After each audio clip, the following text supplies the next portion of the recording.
محکمہ ایکسائز پشاور کی منشیات سمگلنگ کے خلاف کارروائی کے دوران بھاری مقدار میں منشیات سمگلنگ کی کوشش ناکام بنا دی گئی۔ ملزمان منشیات کی بھاری مقدار خیبر سے پنجاب سمگل کر رہے تھے۔ ملزمان کو گرفتار کر کے تھانہ ایکسائز پشاور میں مقدمہ درج کر لیا گیا ہے۔ تفصیلات کے لیے بیورو چیف پشاور فرید اللہ خان ہمارے ساتھ لائن پر موجود ہیں۔ جی فرید اللہ، بتائے گا کارروائی سامنے آئی ہے؟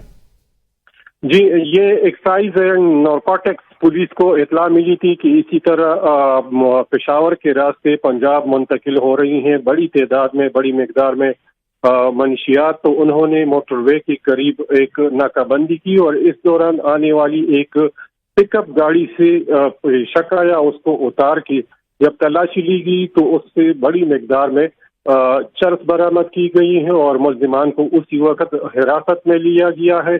اور ان کے ساتھ جو دیگر گروپ ہے یا جو لوگ ہیں ان کی سرچ شروع کی گئی ہے کہ کہاں سے یہ منتقل کر رہے ہیں اور کتنی مقدار میں منتقل کر رہے ہیں۔ یہ دوسرا دن ہے۔